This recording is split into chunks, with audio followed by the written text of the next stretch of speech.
2026 சட்டமன்ற தேர்தலோட அந்த கேரக்டரே கொஞ்சம் வேற மாதிரி சார். வெற்றி நிச்சயம் சார். புதியவர்களுக்கு என்னைக்குமே ஆதரவு கொடுப்பாங்க தமிழ்நாட்டுல. அதுக்காக உடனடியா அவங்கள ஒட்டுமொத்தமா ஆட்சியை கையில கொடுப்பாங்கன்னு நினைக்காதே. இங்க இது வரைக்கும் நடக்கல. பிரச்சனை ஆரம்பிச்சிரும். பிஜேபி உள்ள வந்துரும் பீச்சாண்டி காட்டுறாங்களே. பிஜேபியை உள்ள வந்துரும் சொல்லி வரவழைச்சிட்டு வெத்தலை பாக்க கூட்டி வரவழைச்சிட்டு வந்தது நீங்க தாங்க சார். விஜய் அவர்களை பொறுத்த வரைக்கும் அது ரொம்ப தவறான புரிதல். மதவாதத்தை எதிர்க்கிறேன்னு சொன்னாருன்னா அவர் முதல்ல இந்த மதவாத கட்சிகளை எதிர்க்கணும். இந்துக்களுக்கு மனம் புண்படும்படியாக பேசக்கூடிய தீகா அமைப்பினரை அவர் கேள்வி கேட்கணும். அது மதவாதம் இல்லையா? உங்க அணிக்கு விஜயை கொண்டு வரணும்னா யாரு சிஎம்ங்கிற அடுத்த பிரச்சனை இருக்கு இல்லையா? அதுல எடப்பாடி விட்டு கொடுக்க மாட்டாரு. விஜய் இவ்வளவு உழைச்சி இவ்வளவு கூட்டத்தை சேர்த்துட்டு எடப்பாடி சிஎம் ஆகிறதுக்காக விஜய் அப்ப இபிஎஸ் உழைக்கலையா? அப்படி எப்படி பேசுவீங்க நீங்க? இவர் என்ன இன்னைக்கு தானே இவர் கட்சி ஆரம்பி 2 வருஷம் தாங்க இவரு.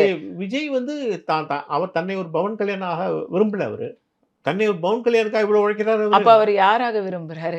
எம்ஜிஆர் என்டிஆர் காலம் எல்லாம் அது அவங்க மட்டும்தான். அப்படி இல்லையே, அவங்க மட்டும் தானே. ஏன் சரித்திரம் திரும்ப கூடாது அப்படின்னு அவர் நினைக்கிறாரு. ஏன்னா அது அவருக்கு அவருடைய உரிமைங்க. அது அவர் நினைக்கிறது அவருக்கு உரிமை தாங்க.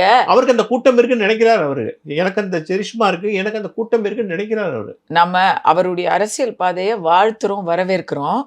பட் நீங்க சொல்றதை ஏத்துக்க முடியல. கள நிரவலம் அது இல்லை.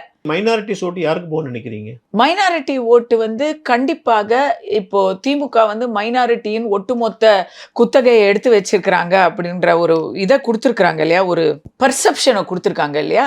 அந்த பர்செப்ஷன்ல திமுகவுக்கு கண்டிப்பா விஜய் டேமேஜ் பண்ணுவார். அவர் எல்லா இடத்துலேருந்தும் ஓட்டு பிரிப்பாருங்க. ஒரு கட்சி இல்ல, புதுசா வந்தா பிரிக்க மாட்டாரா? அததான் எல்லா கட்சியிலும் பிரிப்பாரு. புதுசா ஒருத்தங்க வர்றாங்க, களத்துல ஏற்கனவே 4 பிளேயர்ஸ் இருக்காங்கும் போது 4 பிளேயர்ஸ் ஒரு இம்பாக்ட் இருக்கும்.